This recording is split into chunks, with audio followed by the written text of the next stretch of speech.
Shalom, Mami Cun. Selamat bertemu. Kami serahkan waktunya untuk Mami mengajar. Tuhan Yesus memberkati. Terima kasih. Terima kasih. Selamat sore menjelang malam di sana. Di sini masih sore. Bersyukur kita ketemu lagi. Pujiannya bagus.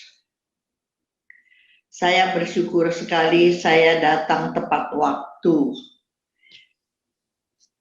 Di jalanan macet luar biasa, tapi pokoknya tiba tepat waktu. Kita akan ada 4 kali pertemuan dan kami mau bicarakan tentang Roh Kudus, ya kan? Tentang Roh Kudus. Saya mau buka pelajaran ini dengan kita ini anak-anak Tuhan. Kita senang sekali kalau kita diangkat menjadi anak Tuhan. Ketika kita tersentuh, entah di retret, di seminar, ketika dalam rekoleksi kita tersentuh, maka kita langsung mau ikut Tuhan. Kita lagi belajar untuk mencintai Tuhan. Dan kita tahu kalau kita belajar mencintai Tuhan, maka cinta kita harus kepada firman. Omong kosong mencintai Tuhan, tetapi males baca firman. Saya ulangi ya. Karena kita kan udah kebiasaan nggak baca kitab suci, ya nggak dibiasain sejak kita kecil.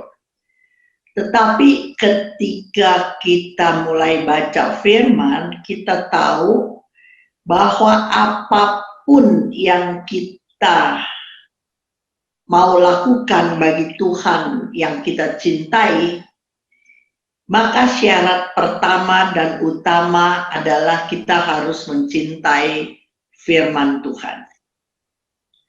Dan ketika kita mulai mencintai firman Tuhan, ada banyak hal kita tahu, kita hafal ayatnya, tapi sulit sekali untuk kita lakukan.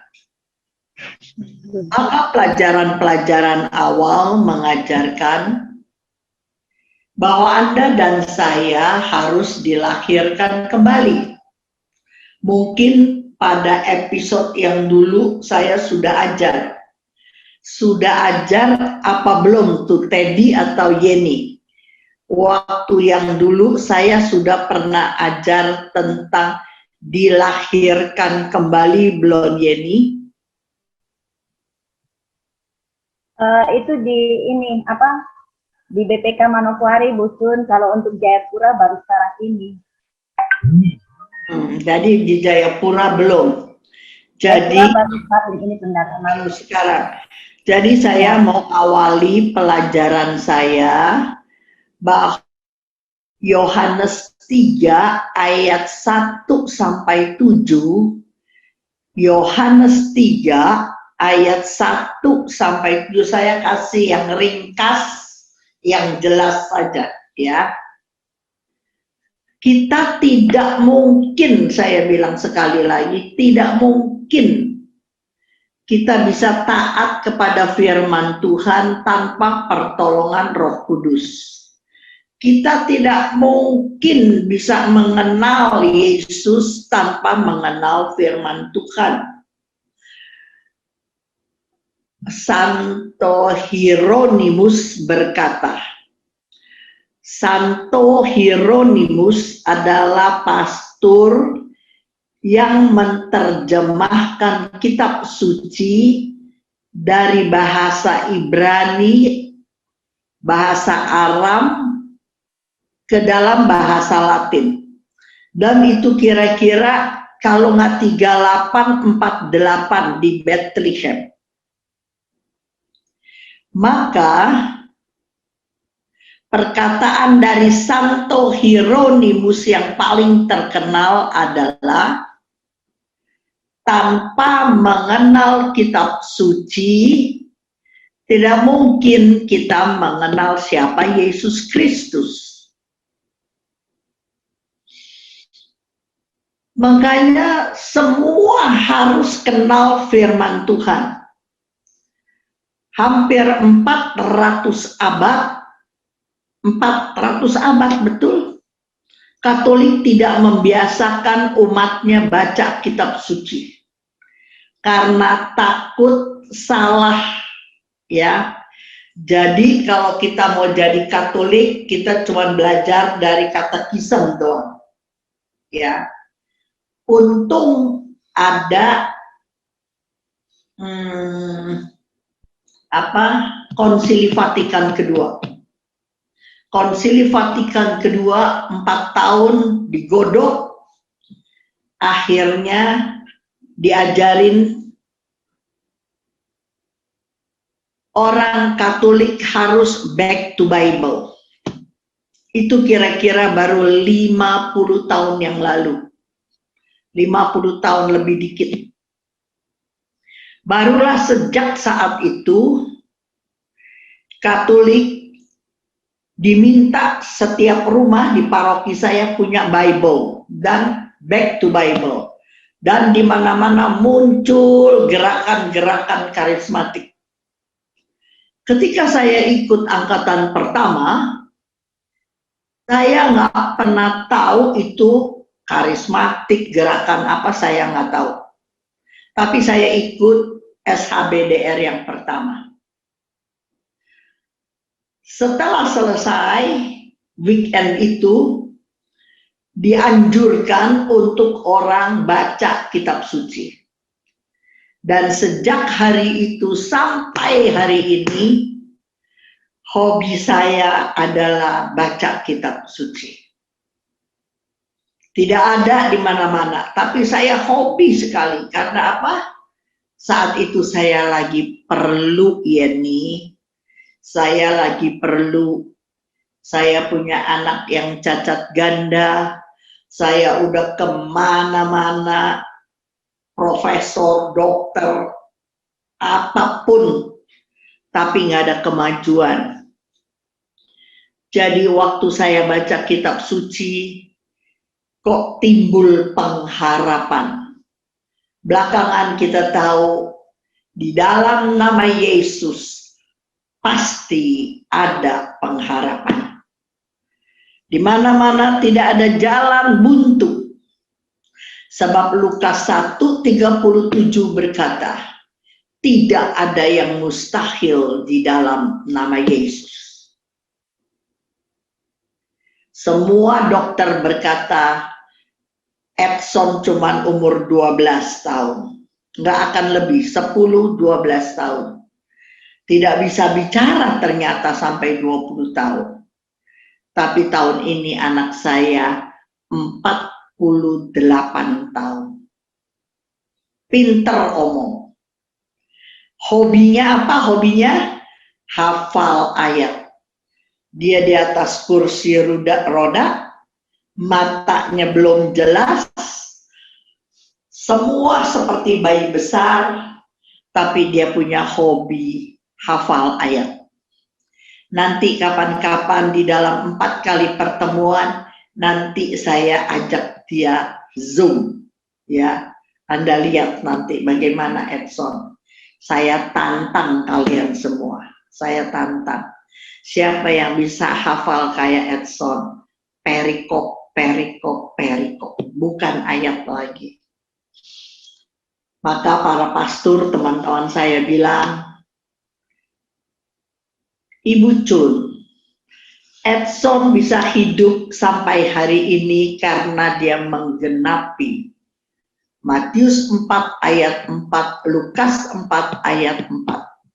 Manusia hidup bukan dari roti saja, tetapi dari setiap firman yang keluar dari mulut Allah. itu adalah perkataan Yesus. Ya, manusia hidup bukan dari roti saja, tapi dari setiap firman. Sebelum saya masuk di dalam ini Yeni ya, Jayapura ini saya udah pernah apa belum ya? Saya lupa loh, saya udah pernah di Papua berapa kali, tapi Yeni di sini di Jayapura udah pernah saya kasih tentang pelajaran dasar saya belum? Bahwa manusia ada dua tubuh. Sebelum saya ajar tentang dilahirkan kembali, saya punya pelajaran dasar bahwa manusia punya dua tubuh. Udah pernah diajar belum Yeni? Kalau nggak salah dulu waktu Bucun datang sama si Adeline ya, tahun. Tapi sekarang orangnya lain toh? Oh iya, kalau untuk pengajaran di YouTube, di Zoom belum. Belum ya. Saya ajarin sekarang karena saya yang baru. Karena banyak yang baru. Ya. Ini soalnya kalau ada dasarnya nggak kuat, terus mau langsung tentang firman yang berat, susah. Lebih baik kita step by step, ya kan? Jadi saya tanggung teman-teman, saya senang kalau saya lagi ngajar kalian nggak ngerti. Kamu hands up. Host bantu saya untuk mau nanya apa. Saya nggak mau cepat-cepat habisin bahan, selesai sejam setengah, bukan begitu. Kalau saya mau kalian mengerti. Jadi mari kita pelan-pelan, tetapi kalau kalian nggak mengerti, bantu saya, Ibu Cun ada yang tanya, langsung pencet mute dan tanya. Saya mau pelajaran ini komunikatif, ya, nggak usah takut. Saya mau pelajaran ini komunikatif, supaya Anda dapat banyak. Dan semua orang di depan meja ada kitab suci dan ada buku catatan. Karena saya bukan kasih renungan. Ingat ya, saya tidak kasih renungan, tetapi saya kasih pelajaran. Ya. 2000 tahun yang lalu, waktu Yesus ada di dunia, kalau saya tanya hari ini kepada Linaria Ukago, apa yang Yesus lakukan 2000 tahun yang lalu ketika dia ada di dunia? Ayo semua mikir, jawab. Apa yang Yesus lakukan ketika dia ada di dunia 2000 tahun yang lalu? Semua di mute ya, semua di mute. Yang mau ngomong baru pencet, yang lain mute, tolong host. Oke. Apa yang Yesus lakukan, Lina, ketika izin Ibu, yang saya tahu 2000 tahun yang lalu tugas yang Yesus lakukan di dunia yaitu menjadi seorang rabi, yaitu dia mengajar tentang kebenaran dan tentang kerajaan Allah. Kemudian menjadi seorang tabib, dia melakukan banyak sekali mujizat untuk menyembuhkan orang-orang yang sakit. Kemudian sudah, thank you. Satu orang lagi, Vera the Crave. Waduh, keren amat nih namanya nih. Vera, apa yang dilakukan Yesus 2000 tahun yang lalu ketika dia ada di dunia? Pas, kalau nggak bisa jawab pas. gitu ya, nggak apa-apa, pas. Kita jawab Saya. pengetahuan saja, Ibu Jun. Tuhan Yesus selain banyak membuat mujizat, Tuhan Yesus juga memberitakan kebaikan-kebaikan Tuhan. Amin. Oke. Satu orang lagi, siapa mau coba? Saya. Frater Leto. Iya. Oke, terima kasih Ibu. Ya. Yang dilakukan Yesus 2000 tahun lalu adalah mengajar, memberitakan kabar gembira kerajaan Allah, Terus? menyembuhkan sakit penyakit, mengusir roh-roh jahat, dan lain sebagainya. Amin. Pasti udah dengar pelajaran itu, Frater. Di mana ayatnya itu, Frater? Aku suka sekali aku senang sekali ini. Jadi jangan sembarangan ngomong, tapi kita ngomong ada dasar ayatnya. Pasti Frater Leto udah dengar pelajaran ini. Matius 4 ayat 23. Frater, jangan lupa ayatnya, Frater, supaya kau bisa kasih orang lain pelajaran. Iya, Ibu. Matius 4 ayat 23. Ayo, Frater baca.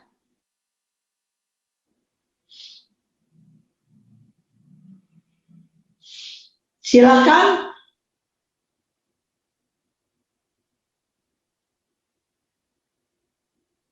Mute. Apa yang Yesus lakukan ketika dia ada di dunia 2000 tahun yang lalu? Jawabannya Matius 4 ayat 23. Silakan.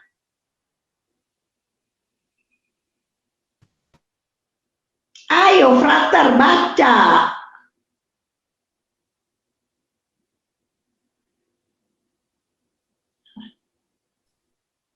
Oke. Yesus pun berkeliling di seluruh Galilea. Ia mengajar dalam rumah ibadat dan memberitakan Injil kerajaan Allah serta melenyapkan segala penyakit dan kelemahan di antara bangsa itu. Amin. Teman catat ya, kalau kau ngajar orang apa yang Yesus lakukan, langsung kasih Matius 4 ayat 23. Dia mengajar, memberitakan Injil kerajaan Allah, dan dia usir-usir setan dan menyembuhkan banyak penyakit. Teaching, preaching, dan healing. 3 ini. Kalau Anda belum serius belajar, maka Anda susah membedakan antara teaching dan preaching, antara pengajaran dan KRK. Saya kasih dulu catatan, ya. Teaching ini gaya saya. Setiap orang macam-macam gayanya. Saya gayanya pengajaran. Jadi berkesinambungan. Seperti gambar full tentang kehidupan kita, maka ada puzzle-puzzle yang nanti kalau disambung-sambung menjadi suatu pelajaran sehingga Anda bisa mengerti siapa Yesus Kristus. Tetapi kalau yang kedua, preaching, itu konkretnya aja ya, tulis aja dah. Kalau teaching yang kayak saya, tulis rekoleksi, seminar, retret, itu teaching. Jadi harus ada catatan.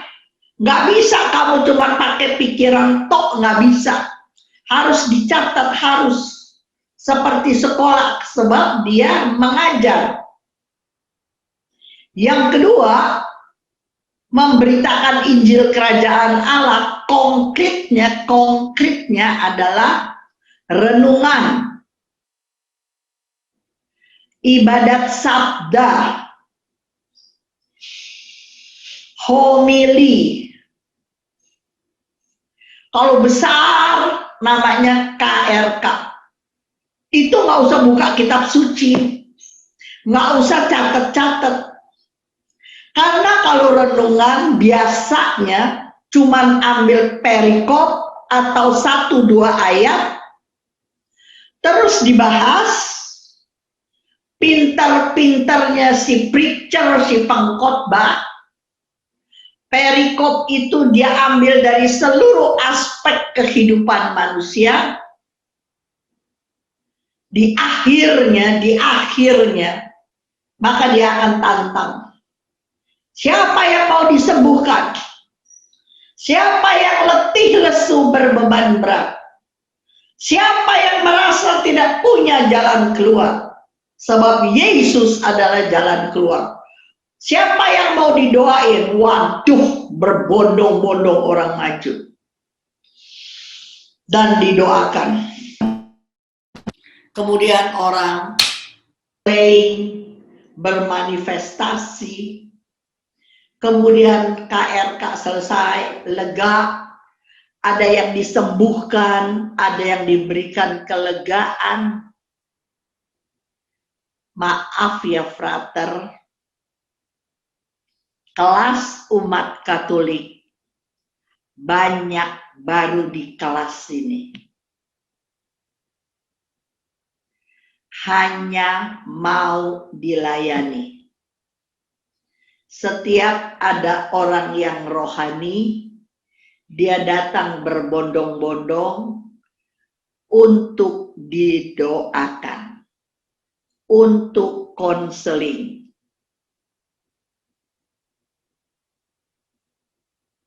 Tapi ingat, makanya kalau datang pewarta Jakarta, di akhirnya semua minta konseling, kalau nggak didoakan. Pernah nggak kalian pikir, sudah berapa tahun saya selalu mau konseling? Sudah berapa tahun saya cuma minta didoakan? Berpikir atau tidak, Valentina, Margareta, Ibu Carol, atau Justina, kapan saya jadi pendoa? Kapan saya jadi konselor? Jangan kita yang minta konseling dan didoakan, tapi kapan kita menjadi pendoa? Maka untuk itu teman-teman, Anda harus belajar. Oke? Itu belajar.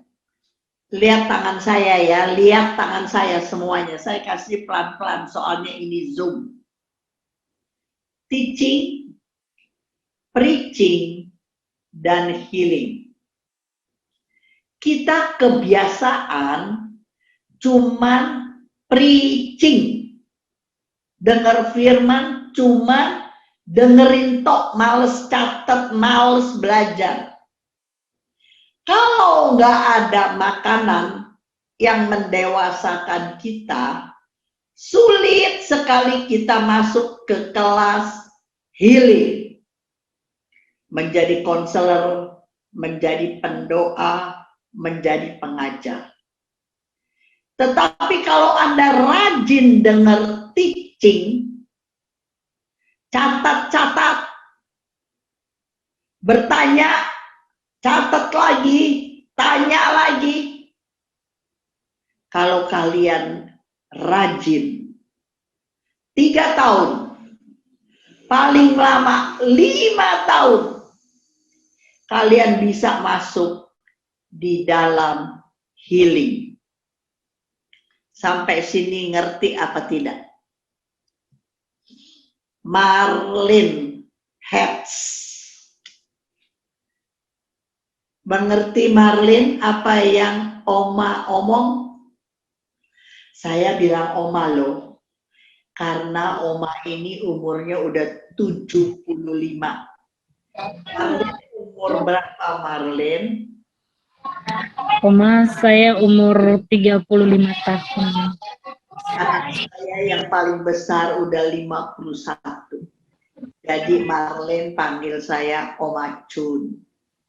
Iya, Oma. Marlene, ulang apa yang Oma omong. Coba. Oma, saya minta maaf, Oma. Di sini saya kurang kedengaran, soalnya banyak anak-anak dalam rumah, Oma. Jadi saya kurang kedengaran. Oke, terima kasih. Yang lain, saya Uci Samaya. Uci Samaya, coba ulang apa yang Oma omong. Masih kurang paham, Oma. Bisa diulang? Bisa diulang. Coba Sisilia, jelas nggak Oma omong Sisilia? Jelas, Oma. Coba ulang, salah-salah sedikit nggak apa-apa. Coba ulang. Kalau teaching itu satu, rekoleksi, seminar, dan retret. Itu Ya. renungan ibadat, sabda, homili, dan KRK. Itu preaching. Preaching itu Memberitakan. mendengarkan firman No. Tuhan. Teaching, pengajaran adalah yang biasa dikasih di seminar, di retret, di rekoleksi. Tetapi memberitakan Injil Kerajaan Allah adalah membawa banyak orang datang kepada Yesus. Kita jalan hidup udah mulai nggak benar, kita mulai percaya adat daripada firman Tuhan, kita mulai menyembah yang nggak benar. Maka ketika dikasih preaching, kita bertobat, datang kepada Yesus. Tetapi kalau teaching itu pelajaran. Apa itu Roh Kudus yang akan kita belajar nanti? Apa itu sangkal diri? Apa itu penabur penuai? Itu kita mesti belajar.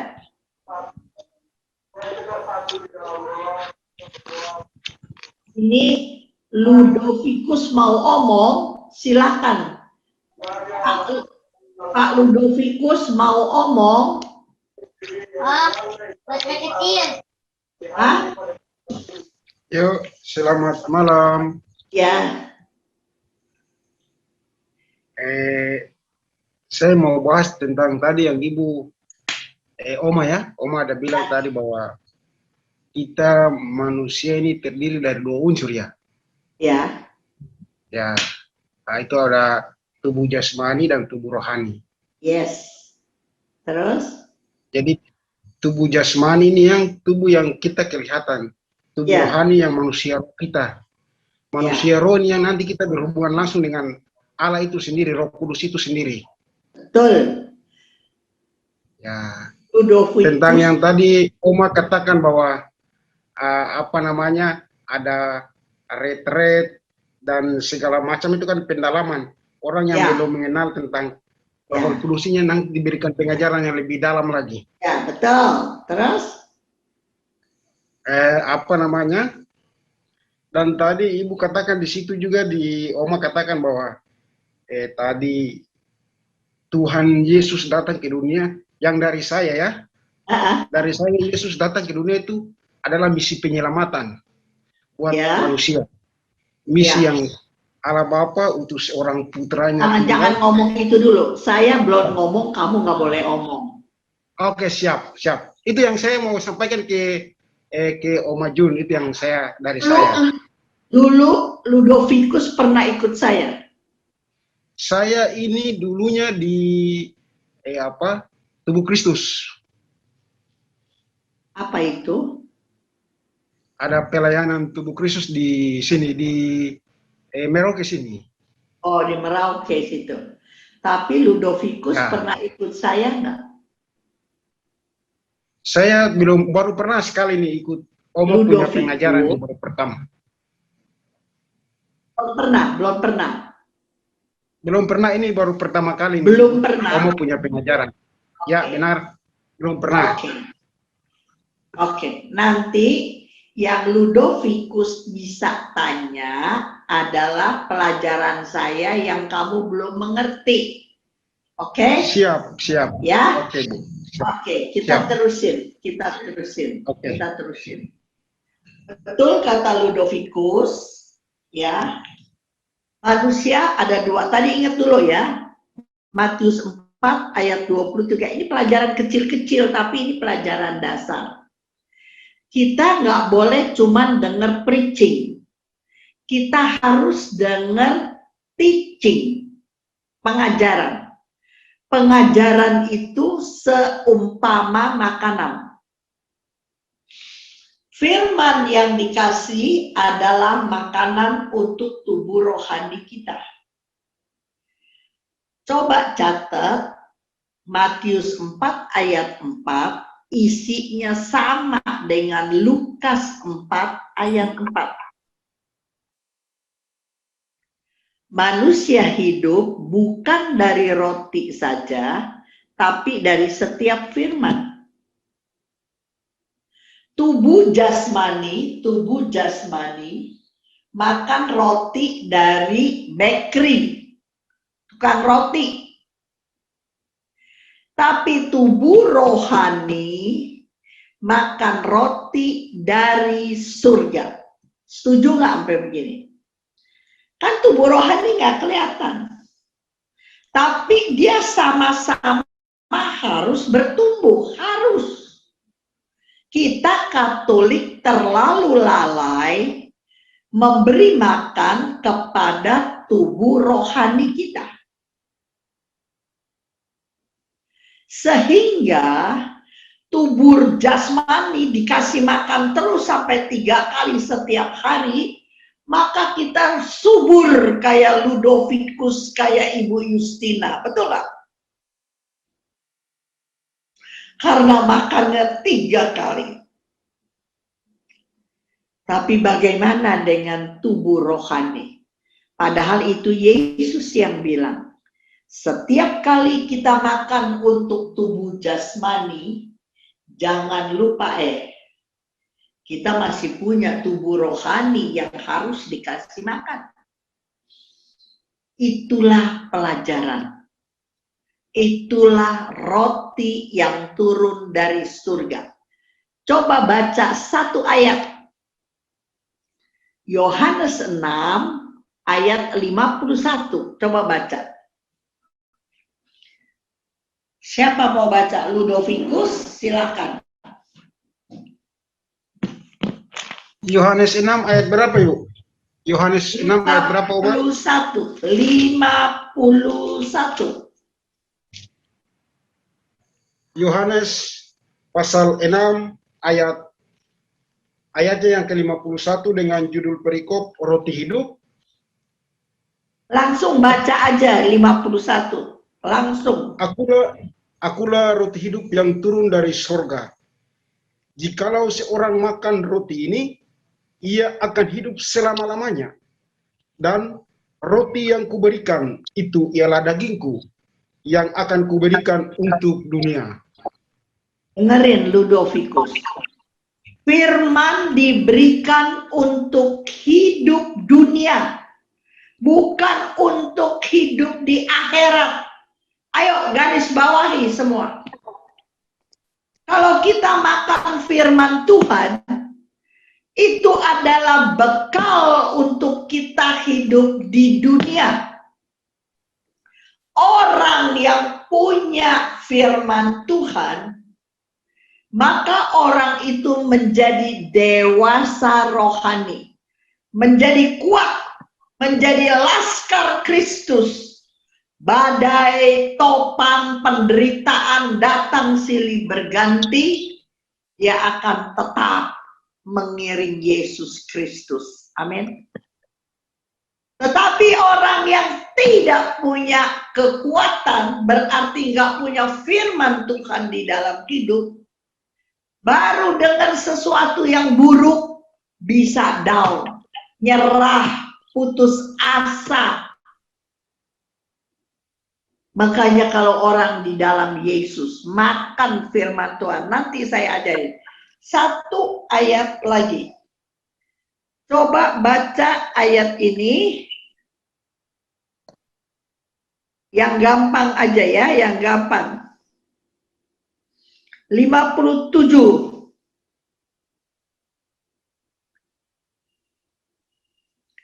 Baca ayat 57 sekali lagi, baca. Marlin, coba baca. Yohanes 6, 57, Marlin.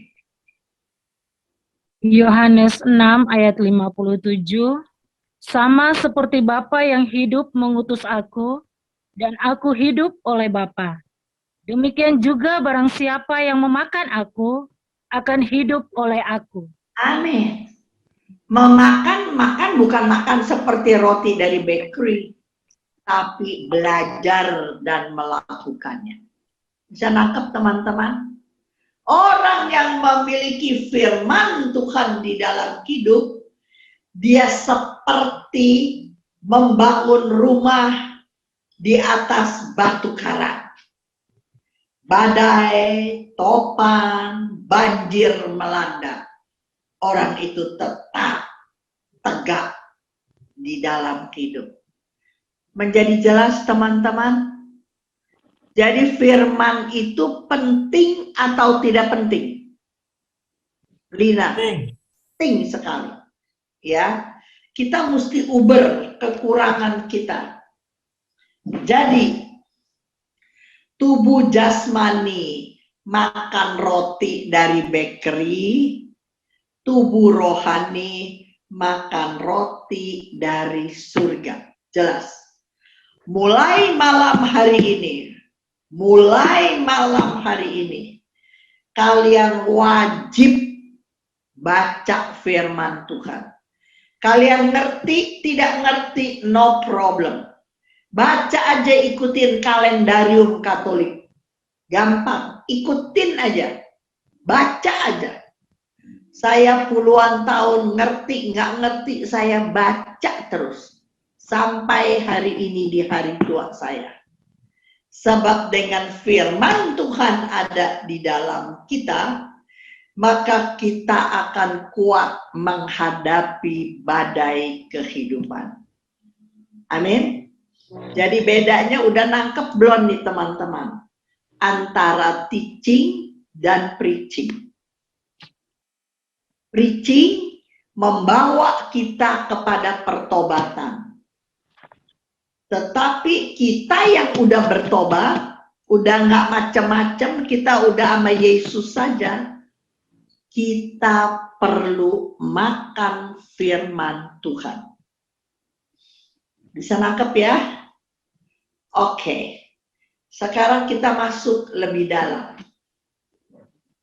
Tadi saya bilang bahwa manusia rohani kita itu yang kekal.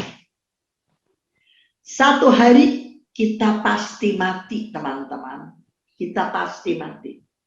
Biar kita minum obat kuat, kita gerak badan, kita apapun yang kita lakukan. Satu hari kita pasti mati, apa enggak, Ana? Kenapa Ana pusing? Ana, satu hari Ana, biar kita minum ginseng, kita minumnya obat yang suplemen kuat, kita jaga tubuh jasmani kita. Satu hari kita pasti mati, apa enggak, Ana? Pasti mati, Om Macun. Kalau kita mati, apa yang terjadi? Pengkhotbah 12 ayat ke-7. Ayo semua buka. Pengkhotbah 12 ayat ke-7. Habis Mazmur, Amsal, bawahnya pengkhotbah. Coba lihatin. Sudah, Ana? Ayo baca yang bagus. Pengkhotbah 12 ayat yang ke-7. 12 ayat 7. Ya, coba silakan. Ayo Ana, pencet mute. Ya Om Macun. Oke, baca.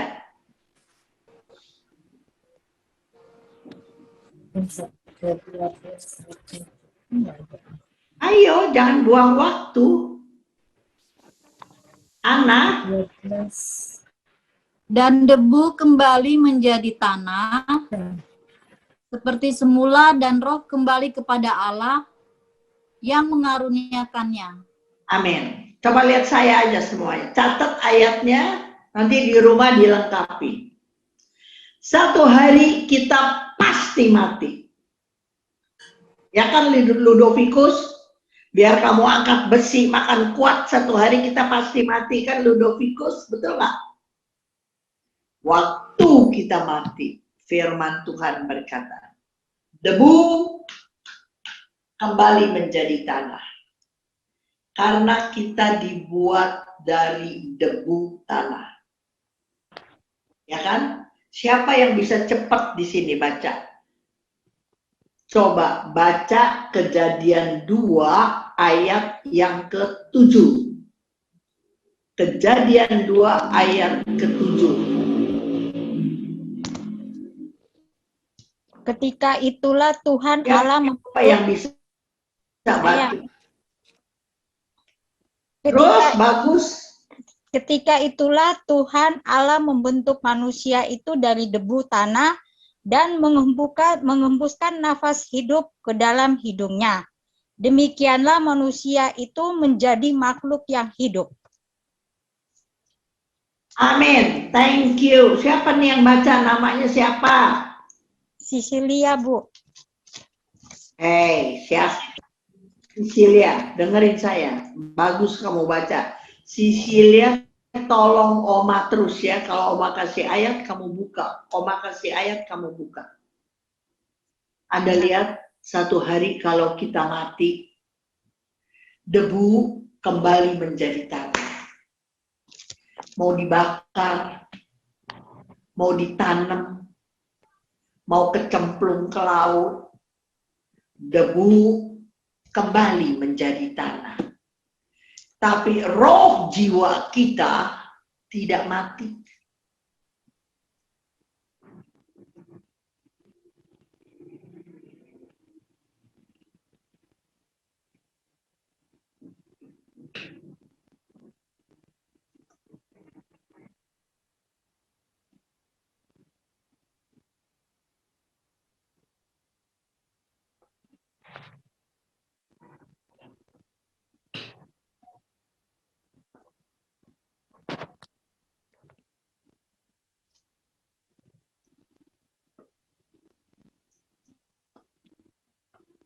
Oke, tadi freeze sebentar, freeze nggak kedengeran, ya.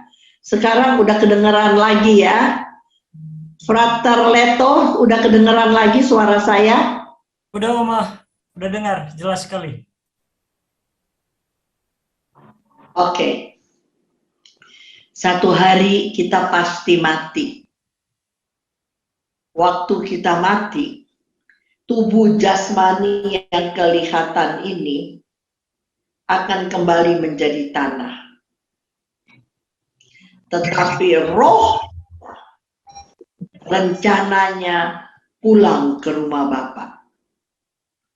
Tapi seperti kita tahu, baru di Taman Eden saja manusia sudah berbuat dosa. Semua orang berbuat sejak Adam dan Hawa jatuh. Roma 3:23 berkata, semua orang berbuat dosa dan kehilangan kemuliaan Allah. Dan Roma 6:23 berkata, upah dosa adalah maut. Roma 6:23. Jadi coba lihatin teman-teman. Manusia dibawa oleh ilah zaman sangat memperhatikan tubuh rohani, tubuh jasmani. mata kita melek, sampai kita mau tidur nanti, yang kita repot sibuk pikirin tubuh jasmani apa tubuh rohani, Sisilia? Kita sibuk dengan tubuh jasmani kita, benar? Padahal waktu kita dipanggil Tuhan, tubuh jasmani ini tidak berarti apa-apa. Dia akan kembali menjadi tanah. Tetapi yang penting justru adalah roh jiwa kita. Mau pulang kemana roh jiwa kita? Sebab roh jiwa kita kekal. Dan menurut kitab suci, hanya ada 2 tempat kekal. Mau ke sorga atau mau ke neraka. Tidak usah Oma tanya. Pasti kalian semua mau mati, mau masuk sorga. Tetapi kalau mau masuk sorga, ada aturannya enggak?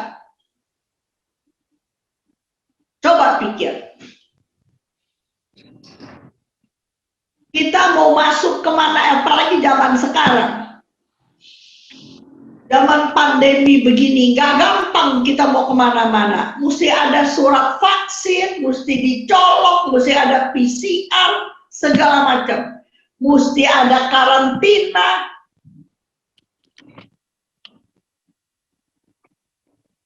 Masuk sorga juga demikian, ada peraturannya. Yang paling gampang peraturannya adalah kita harus dirubah. Supaya mindset kita, pikiran kita bisa berlaku sesuai rencana dan kehendak Allah.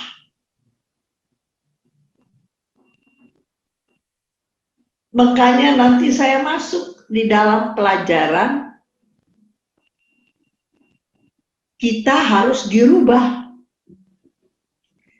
Malam-malam ada seorang ahli Taurat, Nikodemus,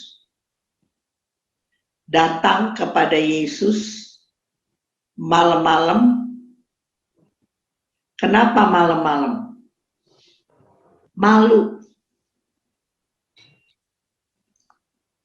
Coba baca Frater Leto. Yohanes 3 ayat 1 dan 2. Yohanes 3 ayat 1 dan 2.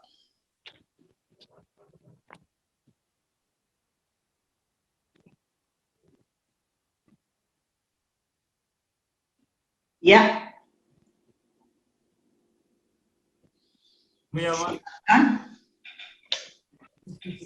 Adalah seorang Farisi yang bernama Nikodemus, seorang pemimpin agama Yahudi. Ia datang Ia datang pada waktu malam kepada Yesus dan berkata, "Rabi, kami tahu bahwa engkau datang sebagai guru yang diutus Allah, sebab tidak ada seorang pun yang dapat mengadakan tanda-tanda yang engkau adakan itu jika Allah tidak menyertainya." Frater, ayat 1 bilang Nikodemus sebagai apa, Frater? Seorang Farisi. No, bukan Farisinya toh. Dia seorang apa? Oh, seorang pemimpin agama Yahudi, Mbak. Kira-kira nih, Frater, kira-kira kalau sekarang kita di Katolik, dia jadi pastor apa bukan? Saya bingung, Mas. Dia bukan pastor. Iya. Kalau pastor, imam. Oh ya. Ini pemimpin agama Yahudi. Setidak-tidaknya dia uskup. Kalau nggak kardinal, dia uskup. Oh ya. Ya. Terus dia pasti umurnya lebih tua dari 30 tahun. Betul? Bisa jadi. Ya dong, Yesus 30 tahun, orang udah jadi uskup atau jadi kardinal, kira-kira umurnya 50 tahun. Iya. Rasakan seorang uskup mau ketemu Yesus 30 tahun, datang siang-siang, dia malu dong. Jadi dia datangnya malam-malam. Tapi kalau ada kuis berkata, ada satu orang ahli Taurat kaum Farisi yang mengasihi Yesus. Kalau ada kuis, kita bikin kuis kalau lagi jalan-jalan. Siapa Farisi yang mencintai Yesus? Nikodemus. Frater boleh cari lagi. Nikodemus bukan muncul satu kali ini. Dia muncul 2 kali lagi. Itu jadi PR Frater Leto. Oke. Coba kamu lihat, kalian lihat. Coba baca ayat ketiga, ya. Siapa yang mau tanya saya? Vinantius? Ada yang mau tanya sama saya? Kalau enggak saya terusin. Saya terusin ya Yeni. Oke. Jadi di dalam perikop 1 sampai 7, hanya 1 sampai 7 dari Yohanes 3 kali Yesus berkata yang sama. Kamu harus dilahirkan kembali. Ini dia ngomong sama kelas uskup loh. Bukan sama orang biasa-biasa. Coba Frater baca ayat 3, Frater. Silakan lagi, Frater, ayat 3.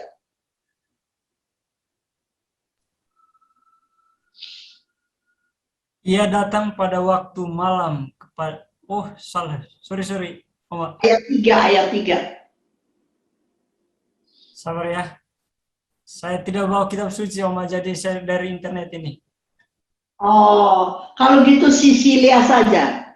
Sisilia bantu Oma ya. Siap. Yesus menjawab katanya, Aku berkata kepadamu, sesungguhnya jika seorang tidak dilahirkan kembali, ia tidak dapat melihat kerajaan Allah. Waduh, berani-beraninya si Yesus. Ini dia ngomong sama uskup, ahli Taurat. Tapi Yesus bilang, kalau kamu tidak dilahirkan kembali, kamu tidak masuk kerajaan Allah. Coba beraninya, ini sisi kealahannya. Coba Sisilia baca lagi ayat 5, baca lagi.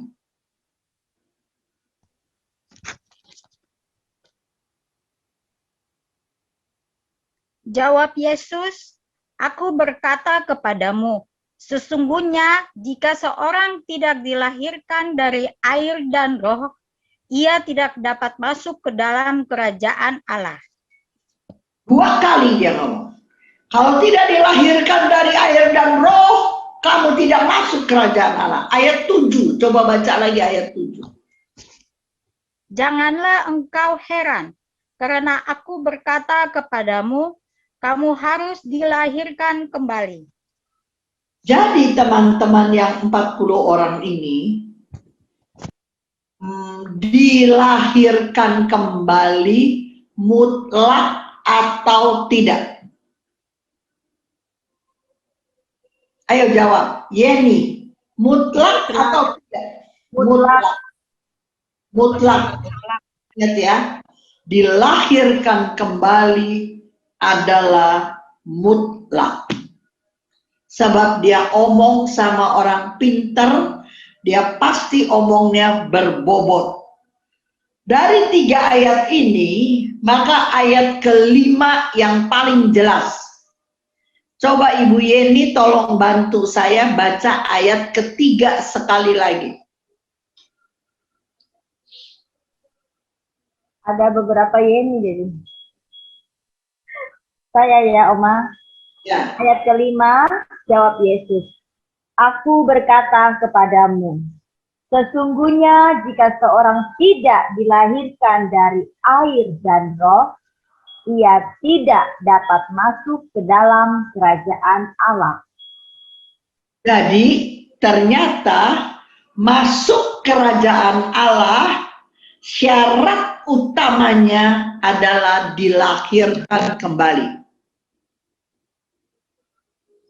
Jadi bagi teman-teman yang 40 orang ini, kamu tanamkan di hati malam hari ini, bahwa kalau kalian mau masuk kerajaan Allah, syarat utamanya adalah dilahirkan kembali. Mari kita bahas ayat yang kelima.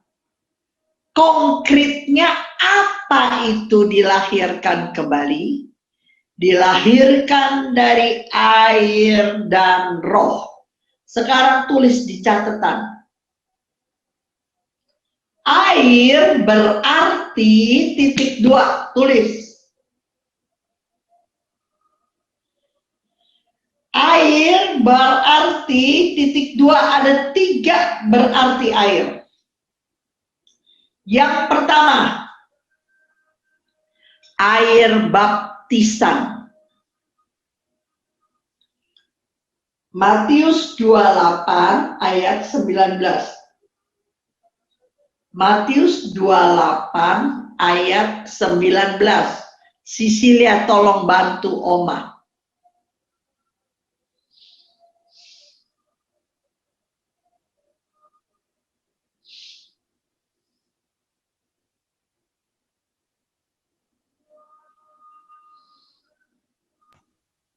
Matius 28. Karena itu, pergilah, jadikanlah semua bangsa muridku, dan baptislah mereka dalam nama Bapa dan Anak dan Roh Kudus. Amin.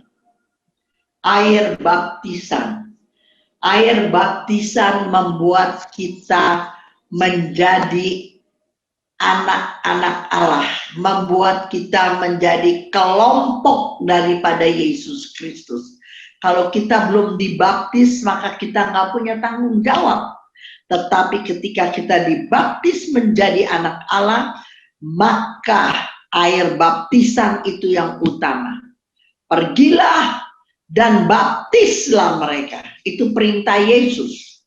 Jadi kita baptis. Air berarti air baptisan. Yang kedua, air bisa berarti firman Allah. Tulis. Air bisa berarti firman Allah. Yohanes 4 ayat 14. Yohanes 4 ayat 14. Isi lihat saja ya yang baca. Selain itu ada siapa? Apa Yeni mau baca bergantian Yeni? Yohanes 4 ayat 14. Yes. Tetapi barang siapa minum air yang akan kuberikan kepadanya, ia tidak akan haus untuk selama-lamanya. Sebaliknya, air yang akan kuberikan kepadanya akan menjadi mata air di dalam dirinya yang terus-menerus memancar sampai kepada hidup yang kekal. Air itu apa, Yen? Kamu pikir apa air itu, Yen? Yesus sendiri. No, kan Yesus itu lagi minta minum sama perempuan Samaria. Terus kan Yesus bilang minta air. Terus kata si perempuan, masa kamu orang Yahudi minta air sama saya orang Samaria? Ceritanya begitu ya, frater. Betul nggak ya kan? Terus kata Yesus, kalau kau minum air yang dari aku, maka kamu nggak bakal haus lagi. Dia akan terus membual-bual membawa kamu sampai ke hidup yang kekal. Jadi air itu apa, Yeni? Firman Allah. Firman Tuhan. Firman Tuhan. Siapa yang jawab itu? Firman Allah, firman Tuhan. Firman Tuhan. Firman Tuhan. Ingat ya sayang, air yang Tuhan berikan adalah firman Tuhan. Air itu bicara tentang firman Tuhan. Firman yang kalau kita makan, saya udah makan 40 tahun. Dia akan terus membual-bual dari mulut saya dan membawa saya kepada hidup yang kekal. Jelas semuanya sampai sini jelas?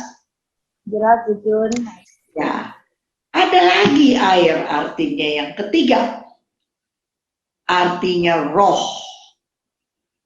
Yohanes 7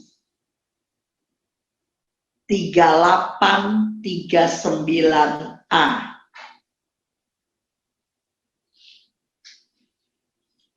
Yohanes 7 ayat 38 39a. Silahkan Sisilia sekarang baca. Barang siapa percaya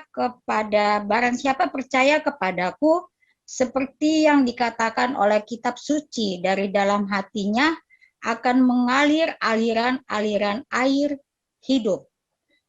Dilanjutkan 39, yang dimaksudkannya ialah roh yang akan diterima oleh mereka yang percaya kepadanya. Amin. Lihat nggak? Saya omong ada dasar ayat. Coba baca satu lagi, Galatia 4 ayat 6. Galatia 4 ayat 6.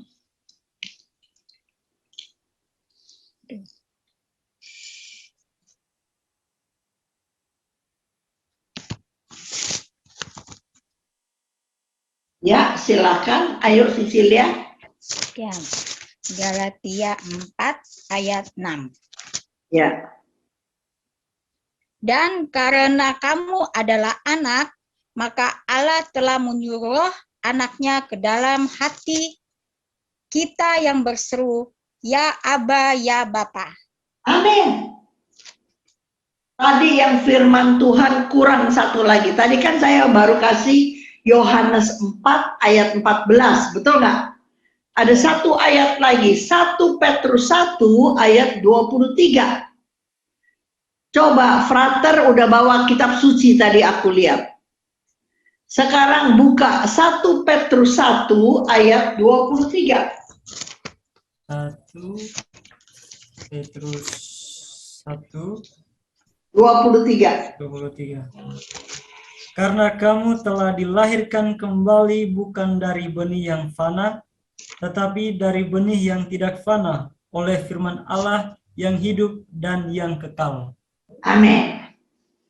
Sampai sini saya mau stop dulu. Semua mengerti atau tidak? Saya ulang pelan-pelan. Setiap orang harus dilahirkan kembali. Kenapa? Karena sejak kita lahir, kita dibesarkan dengan kebudayaan, dengan latar belakang yang berbeda. Dan itu sudah menjadi kebiasaan tradisi kita. Sekarang Yesus datang, dia mau kita pakai cara dia. Dia nggak mau kita pakai cara nenek moyang kita. Dia tidak mau. Dia mau kita diubah menjadi anak-anak Allah dengan rencana dan kehendak Allah Bapa. Itu sebabnya dia bilang, hal pertama yang paling penting adalah Anda dan saya harus dilahirkan kembali. Kalau Anda baca nanti di rumah Yohanes 3, Nikodemus pertama tidak mengerti. Nikodemus bilang, masa saya yang udah gede begini mesti masuk ke rahim ibu, kata dia. Maka jawabnya ayat yang kelima tadi. Bukan masuk ke rahim ibu, tapi kamu dilahirkan dari air dan roh. Air dan roh, air firman, roh, Roh Kudus. Jadi kesimpulannya adalah orang yang sudah dilahirkan kembali, coba catat ya, orang yang sudah dilahirkan kembali, pola hidupnya adalah doa firman setiap hari. Doa dan baca, renungkan firman setiap hari. Itu adalah ciri orang yang dilahirkan kembali. Selalu lapar dan haus, pengennya baca firman aja. Coba baca lagi 1 Petrus 2 ayat 2 coba.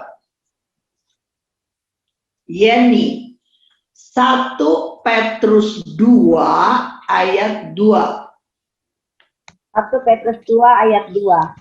Dan jadilah sama seperti bayi yang baru lahir, yang selalu ingin akan air susu yang murni dan yang rohani, supaya olehnya kamu bertumbuh dan beroleh keselamatan. Amin. Olehnya, Yeni, olehnya. Nyahnya apa, Yeni? Tuhan Yesus. Oh, kamu baca dulu sayang. Coba kamu baca sekali lagi pelan-pelan. Dan jadilah sama seperti bayi yang baru lahir, yang selalu ingin akan air susu yang murni dan yang rohani, supaya olehnya kamu bertumbuh dan beroleh keselamatan. Coba dengerin. Air susu yang murni itu ASI. Betul nggak Vera? Tapi air susu yang murni dan yang rohani artinya firman Tuhan. Tuhan. Bisa nangkap? Artinya firman Tuhan. Air susu yang murni dan yang rohani adalah firman Tuhan. Anda dan saya harus hidup seperti bayi yang baru lahir. Sedikit-sedikit pengen susu, sedikit-sedikit pengen susu. Maka orang yang lahir baru selalu punya hobi untuk baca, renungkan firman Tuhan. Kalau kita punya hobi atau pola hidup kita seperti bayi selalu kepengen susu, maka kita selalu mau bahas firman Tuhan yang olehnya, nyanya apa Sisilia? Roh dan oleh roh. Frater. Nyanya apa frater? Air susu yang murni dan yang rohani. Ya, itu apa konkretnya apa jadi? Konkretnya kalau air susu yang murni itu ASI dan yang rohani itu yang dari. Jadi air susu yang murni dan rohani adalah firman Tuhan. Firman Tuhan. Coba pelan-pelan. Kalau kita selalu mau bahas firman Tuhan, baca firman Tuhan, renungkan firman Tuhan, seperti bayi tadi, kita akan diselamatkan olehnya. Nyanya apa? Firman Tuhan dong, teman.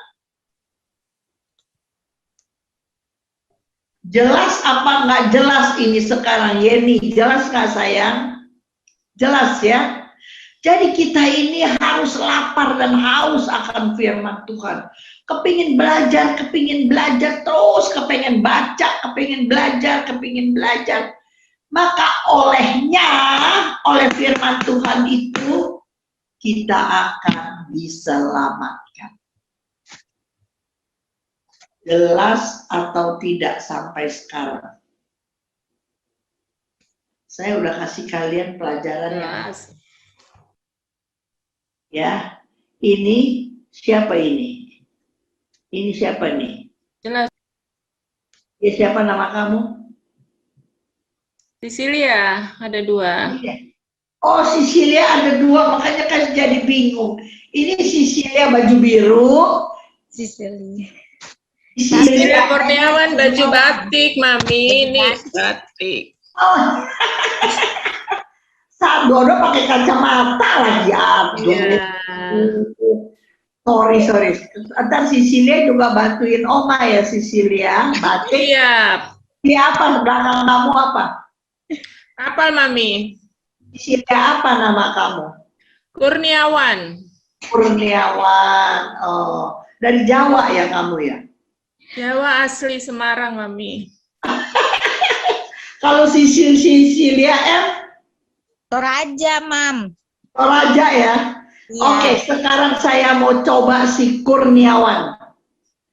Coba ngomong rangkuman bagian. Saya udah ajar tentang tubuh jasmani, tubuh rohani, makanan jasmani, makanan rohani, hidup baru. Coba kamu ulang. Apa yang kamu dapat dari catatan kamu, Sisilia Kurniawan? Iya, baik, Mami. Jadi, mulai dari teaching yang tadi, Mami, ya. Sebagaimana tadi Mami sudah mengajar bahwa kita itu mesti teaching. Dalam arti, teaching itu artinya memperoleh pengajaran, ya. Dalam teaching itu, kita harus isinya mengenai rekoleksi, seminar. Itu contohnya itu. Contoh, iya. Ya, kan teachingnya dalam bidang apa? Ya, betul. Terus? Kemudian, sabar Mami.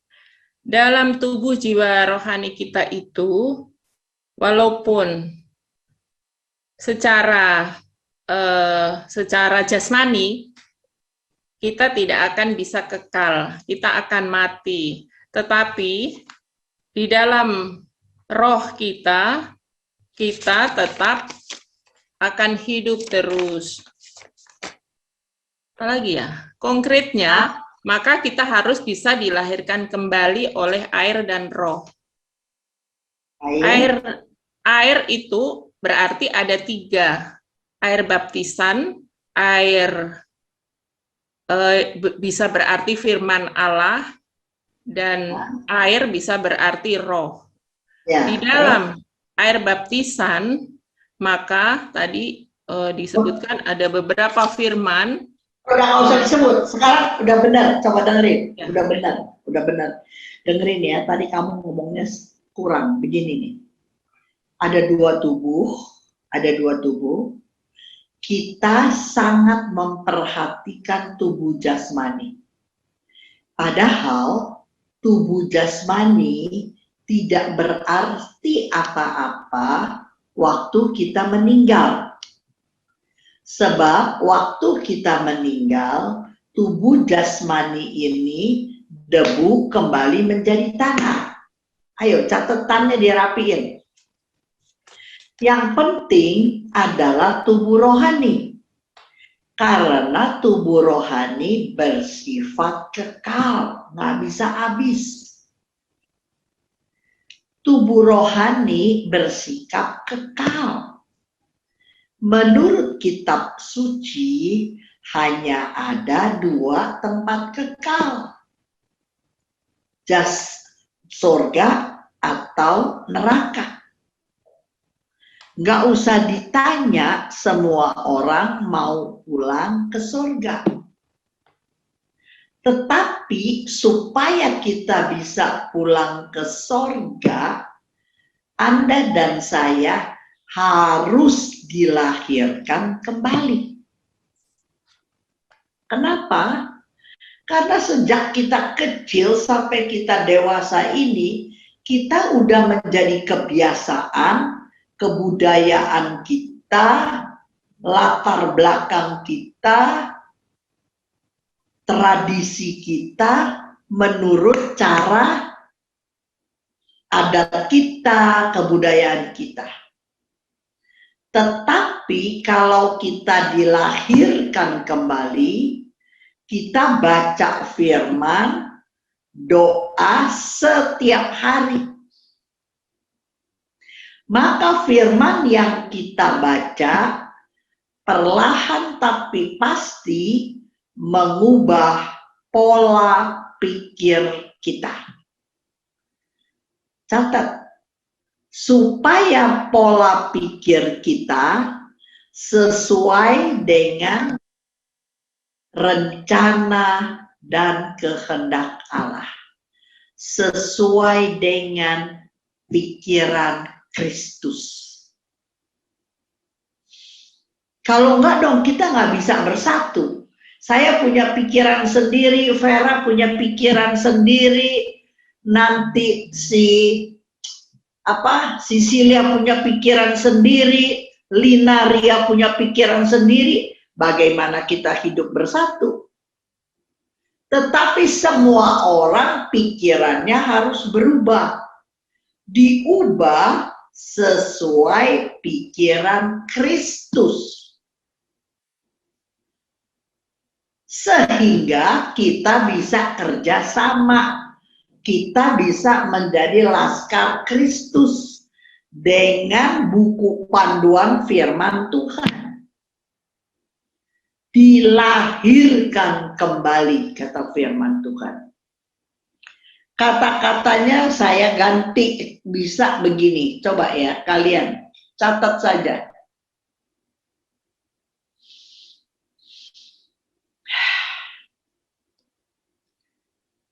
Dilahirkan kembali, tulis ya, frater, diubah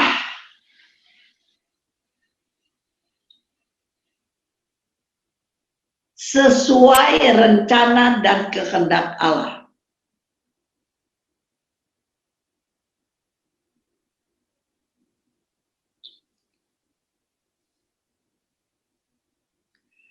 Ini adalah proses perubahan manusia lama menjadi manusia baru. Di kitab suci banyak pelajaran itu.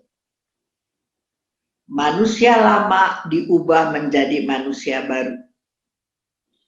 Atau bahasa lain lagi, hidup baru di dalam Yesus Kristus. Sama. Hidup baru di dalam Yesus Kristus.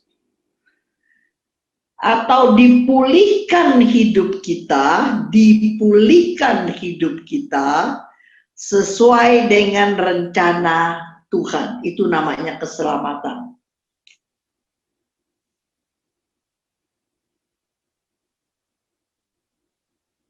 Dan ini adalah proses perjalanan hidup. Tulis, ini adalah proses perjalanan hidup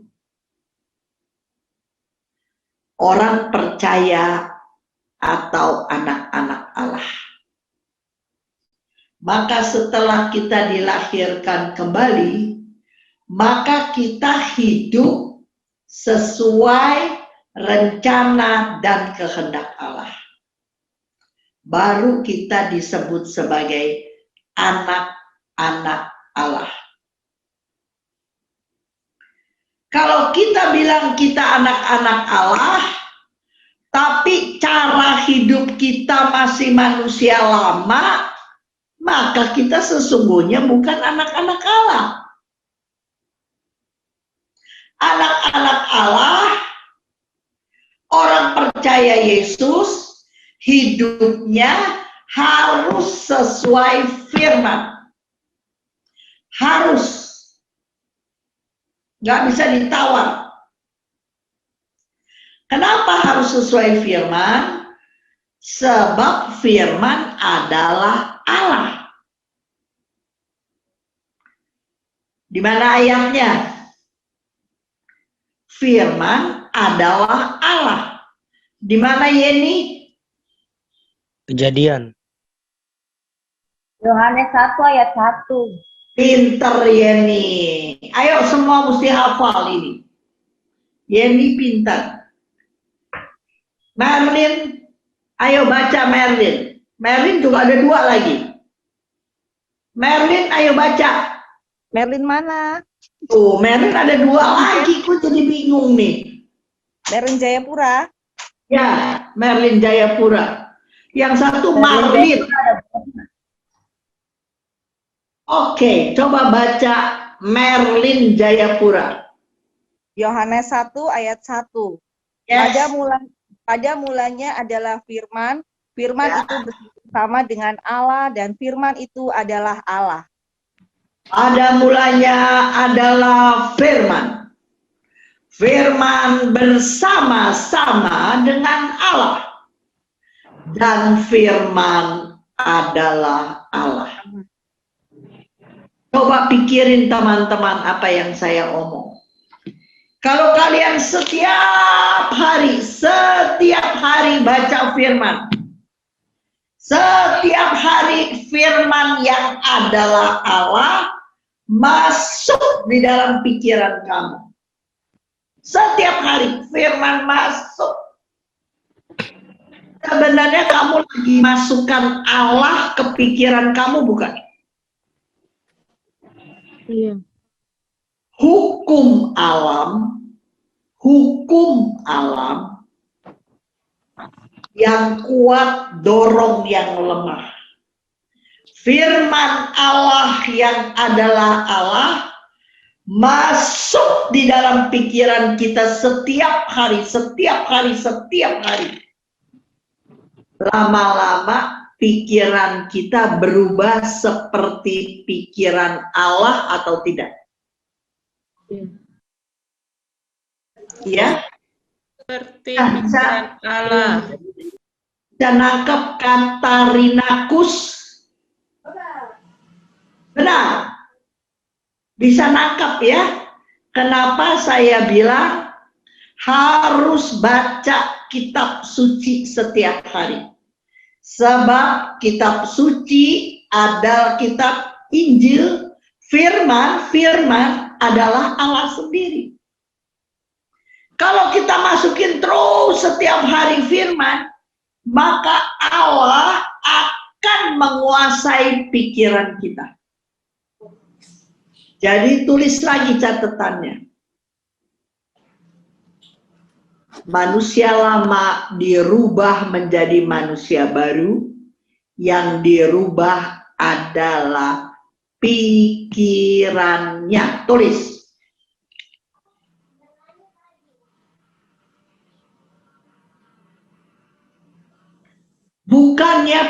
Bukannya saya manusia baru, terus saya berubah dari gendut jadi kurus, yang hitam jadi putih. Bukan. Orangnya tetap begini, orangnya nggak berubah, Marlin. Yang berubah adalah pola pikir kita. Coba Marlin Jayapura, Papua, baca lagi Efesus 4 ayat 23. Ayo Marlin Jayapura. Baca Efesus 4 ayat 23. Ayo baca. Marlin Heads juga boleh deh. Efesus 4 ayat 23, supaya kamu dibaharui di dalam roh dan pikiranmu. Yes. Anda lihat? Di dalam roh dan pikiranmu. Coba baca lagi Katerina. Roma 12 ayat 2. Ini kalau ada bahasa Inggrisnya lebih jelas. Coba baca Ibu Katerina Kus. Pencet mute. Saya nggak dengar. Mute-nya pencet. Maaf, tidak kelihatan. Bukunya tulisannya kecil-kecil, Oma. Vera aja, Vera the Crab. Ayo. Nabire. Baik, Oma. Mami. Janganlah kamu menjadi serupa dengan dunia ini, tetapi berubahlah oleh pembaruan budimu. Ya, udah stop dulu. Itu sebenarnya kalau ada bahasa Inggrisnya lebih bagus. Bahasa Indonesianya nggak jelas, Vera. Bahasa Inggrisnya berarti berubahlah pikiranmu. Pembaharuan budi, renewing of your mind. Jadi jelas, yang harus berubah adalah pikiran kita. Jadi Ibu Katarina, dari manusia lama dirubah menjadi manusia baru, bukan si gendut jadi si kurus, bukan. Bukan yang hitam jadi putih, jadi hitam, bukan. Yang dirubah apanya? Ya, pikirannya, mindsetnya. Tulis cara pandang, cara pikir, akhirnya cara hidupnya berubah.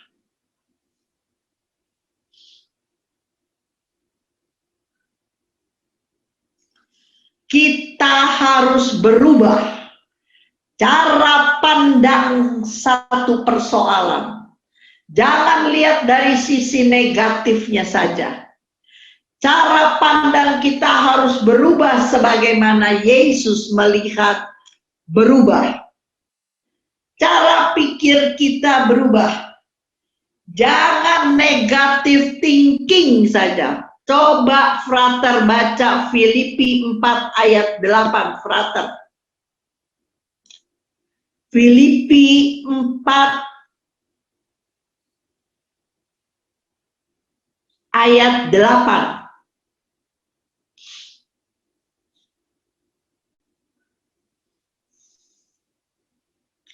Betsy Sanggu, Senggu. 4 ayat 8.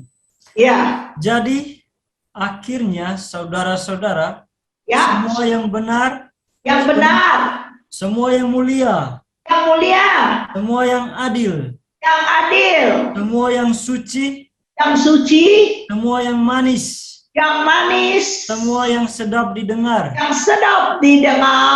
semua yang disebut kebajikan dan patut dipuji. Ya. Pikirkanlah semuanya itu. Jadi Betsy Senggu, dalam satu kata, apa yang Anda dan saya harus pikirkan? Hal-hal yang positif. Ya, Oma. Amin. Amin. Amin. Catat pelajaran ini paling penting. Rubah pola pikir kita.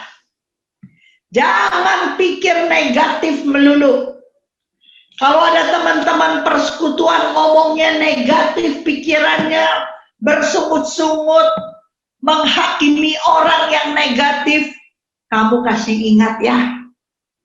Kata Filipi 4 ayat 8. Filipi 4 ayat 8. Kita harus berpikiran yang positif.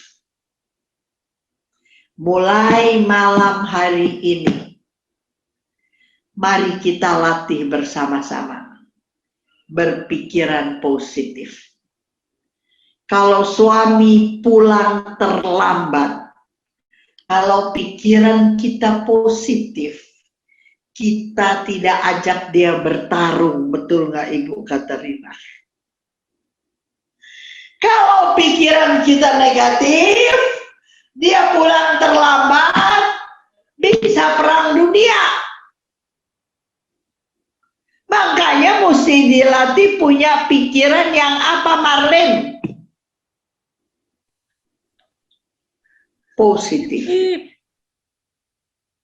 Mari kita belajar bersama-sama mulai malam hari ini. Teman-teman, mari kita mulai. percuma punya ayat banyak-banyak. Percuma, percaya saya. Tahu sedikit, lakukan itu. Tahu sedikit, lakukan itu. Jangan omong yang negatif. Jangan pikir. Tulis yang terakhir pelajaran saya. Tulis pikiran, tulis aja dulu. Pikiran, tulis pikiran, kasih panah ke kanan. Mulut. Ini knalpot, ini knalpot, knalpot. Kalau pikirannya positif, knalpotnya keluarnya juga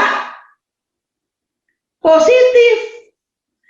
Kalau knalpotnya positif, kebiasaannya juga positif. Kalau kebiasaannya positif, maka sikap hidupnya menjadi apa, Vera? Positif. Positif. Sederhana kan? Iya, Mami. Tapi susah apa gampang? Dari niat. Susah-susah gampang, Mami. Makanya nanti pelajarannya adalah Roh Kudus yang tolong kita. Amin. Amin. Kekuatan sendiri tidak mungkin kita bisa taat kepada firman Tuhan, tidak mungkin. Tapi Tuhan tidak tinggal kita sebagai yatim piatu. Kita kirim Roh Kudus untuk menolong kita supaya kita mampu taat kepada firman-Nya. Amin. Jelas apa enggak, Katarina, pelajaran saya? Ya kan? Yang paling penting tahu sedikit, lakukan. Tahu sedikit, lakukan. Luar biasa. Amin. Uci Samaya, Uci Samaya. Jelas apa enggak omongan Oma? Jelas, Oma. Jelas ya? Belajar. Oke. Sudah waktunya udah 6:30 di sini. Di situ udah jam berapa, Vera? 9. Oma, 8:30, Mami. Udah ngantuk kamu ya? Belum. Masih ada. Oma yang ngantuk, Oma yang capek. Enak aja. Mami boleh bertanya, Kak, Mami? Apa? Boleh bertanya, Mami? Boleh dong, saya senang kalau ditanya. Silakan, Vera.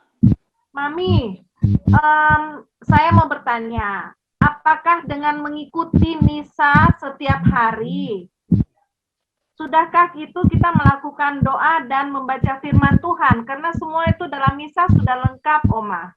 Terima kasih.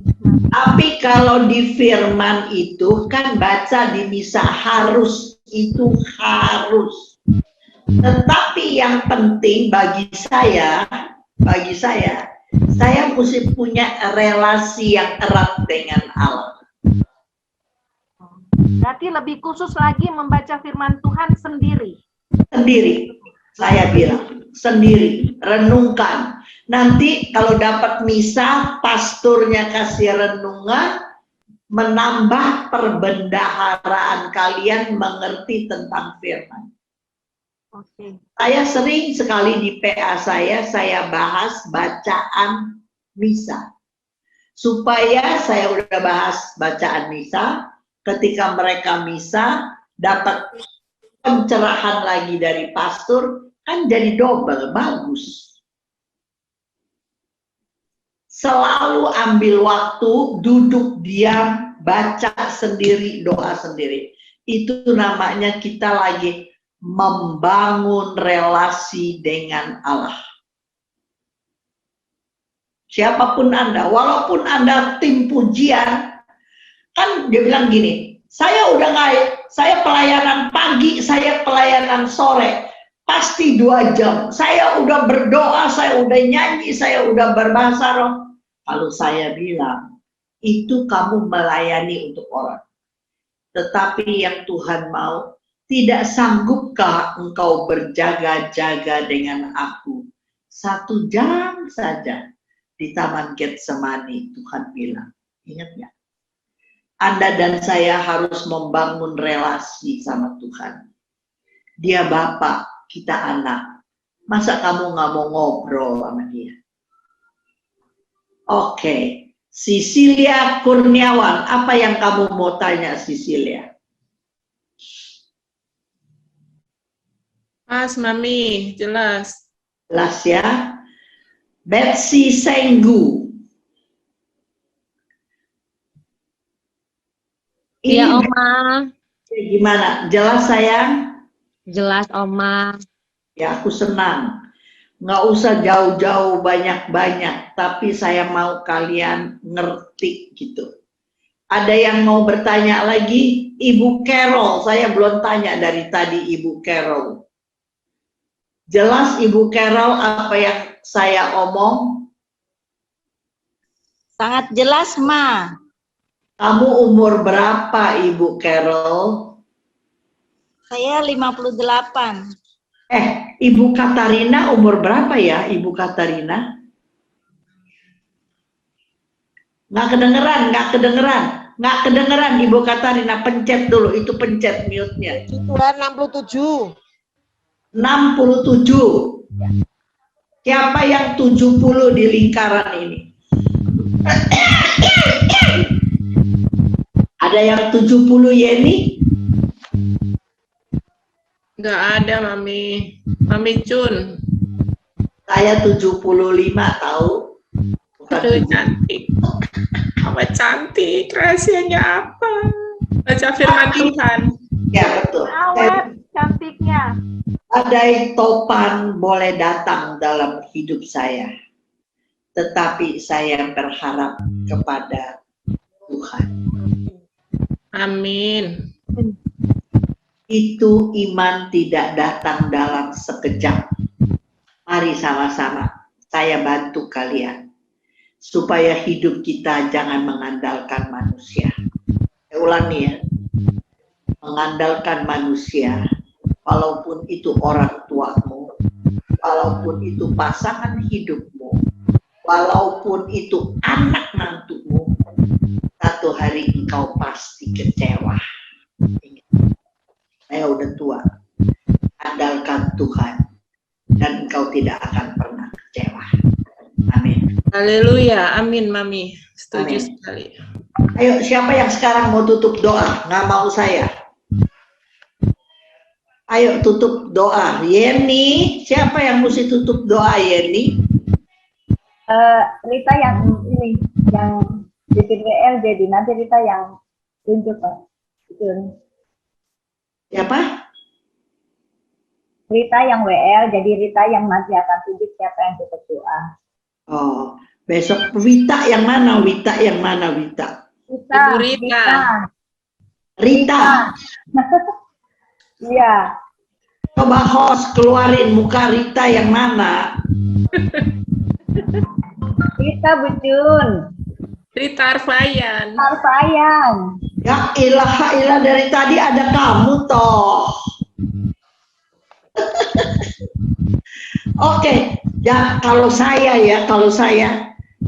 keenakan si Rita. Kalau saya nggak mau suruh Rita.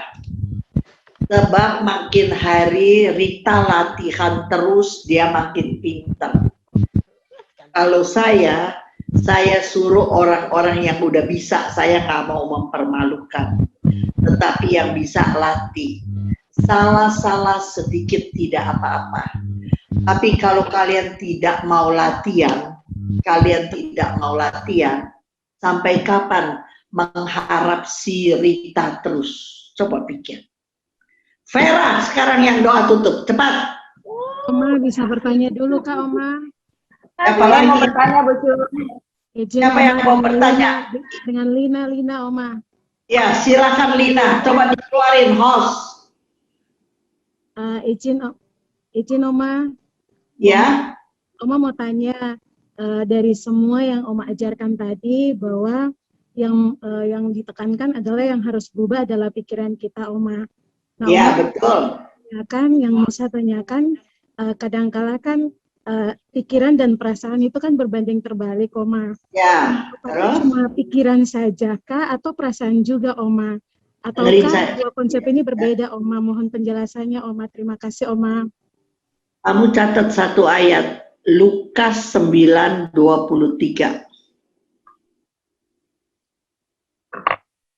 Lina ini pinter, saya suka.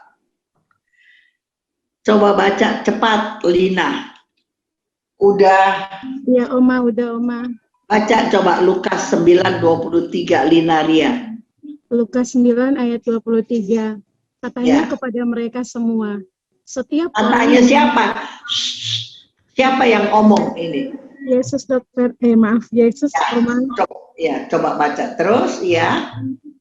Lukas 9 ayat 23. Kata Yesus kepada mereka semua, setiap orang yang mau mengikuti aku, ia harus menyangkal dirinya, memikul salibnya setiap hari, dan mengikuti aku. Lina, apa itu menyangkal diri, Lina? Menyangkal diri berarti meninggalkan zona nyaman kita atau bukan. Sangkal diri adalah, saya selalu kalau ngajar pakai bahasa yang mudah dimengerti. Oke, Oma. Menyangkal diri, catat, berkata tidak kepada kehendak diri. Berkata tidak kepada kehendak diri. Jadi saya mau marah nih, Lina, ya. Saya mau teriak atau saya mau sambit dia sama batu. Itu kan kehendak saya. Tapi kalau saya sangkal diri, saya nggak jadi sambit. Bukan saya marah, saya justru tersenyum. Itu sangkal diri. Kamu mau marah, tapi firman Tuhan berkata harus dengan roh yang lemah lembut sabar. Saya sangkal diri saya. Saya dihina, saya dianiaya. Ini marah sekali, hati perasaan saya marah, Lina. Tetapi yang saya ungkapkan apa? Saya tersenyum, diam saja. Betul kata Lina. Pikiran mau ikutin Yesus firman. Tetapi kadang-kadang kebiasaan kita yang puluhan tahun susah sekali dirubah. Maunya kita, dia ngomong apa, saya sautin apa. Dia katain binatang anjing, saya bilang babi. Dia bilang babi, saya bilang anjing. Itu kan nantinya saya nggak berubah jadi manusia baru. Saya sama manusia lama. Kelas saya sama yang ngomong binatang. Anak-anak Allah harus tampil beda. Dianiaya, dimarahi. Artinya yang saya ngomong semua ada ayatnya. Menerima ketidakadilan, dia tetap tabah kuat, pantang menyerah. Itu baru anak Tuhan. Sebab roh Allah ada sama kita. Amin. Frater Leto, udah seminari tingkat berapa, Frater Leto? Saya sekarang baru tingkat 2, lagi kuliah di Jakarta, Oma. Oh ya? Iya. Di Bidakara? Iya. Oke, nanti ikut sama saya setiap Senin jam 10. Boleh. Nanti ada anak-anak setiap Sabtu jam 3, itu anak-anak saya yang kasih.